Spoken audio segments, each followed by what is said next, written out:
Hey there, it's Richard again. Welcome back to the channel. Something I was thinking about recently, based on a piece of work that I've been doing with one of my clients, is the need to stop, to think and to review performance.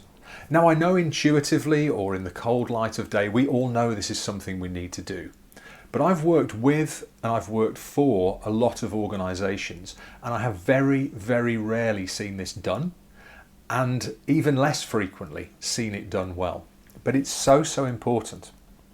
The sorts of things I'm talking about are post-project reviews. You finish a project for a particular client. It's important to stop, to get the team together and to think about how that project went. What did you do well? What would you have done better? How will you do a similar project for that client or a different client? How will you do that differently in the future to deliver a better result? It's a very simple process, but the output from that, when you make it a focused list of actions and you act on it, the benefit is incredible. Conversely, not doing it, you're just going to repeat the same things time and time again. Wasn't it Einstein that said the definition of madness is doing the same thing over and again and expecting a different result? That is exactly what an awful lot of organisations do, whether it's in a project for a client, whether it's a product launch, whether it's a shutdown to do maintenance work on the plant. They never stop to think. They never review performance. Now, again, I talk about sports teams a lot. I accept there are fundamental differences between business and between sport.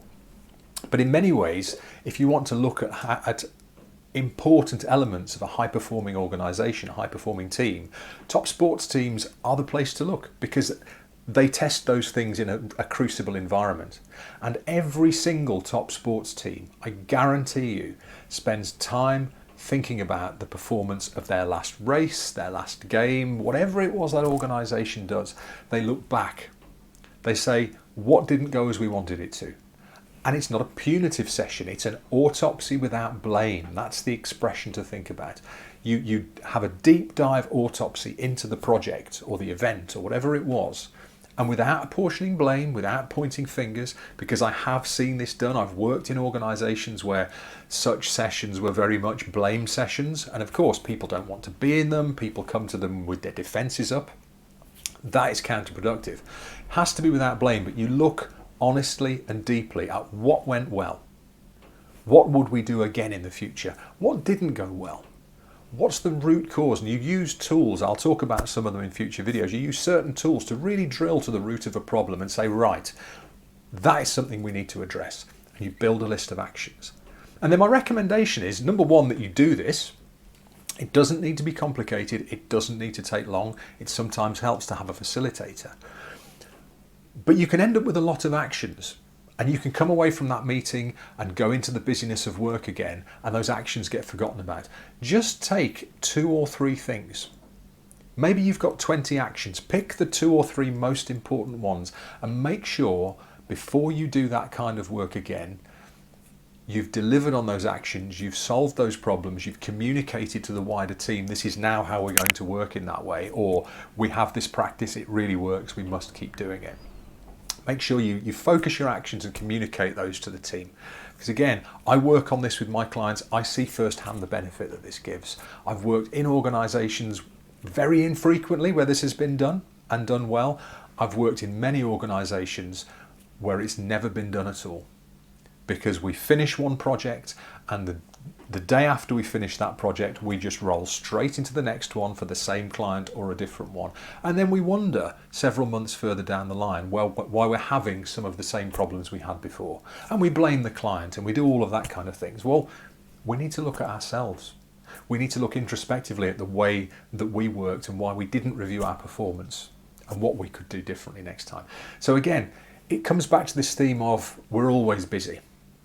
But even when you're busy, you must do the right things. And one of the right things to do is to take time out at the end of a piece of work, be it a product launch, as I say, be it a shutdown for maintenance, be it a project for a client, depends on your business and the kinds of work you do. But stop to think about how it went. Gather a list of actions.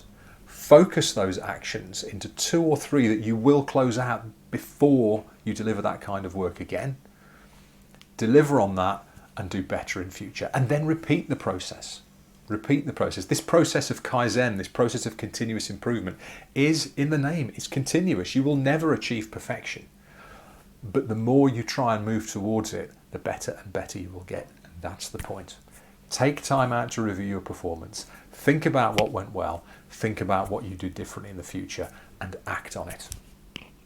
As ever, I hope that was useful. Do please check out the website. Do please like, subscribe, share the videos with anybody else you think might find this interesting or inspiring or informative. I put them here for you to use. I put them here for you to share with people that you think might benefit from these thoughts as well. So you have a great week, and I'll speak to you soon. Cheers.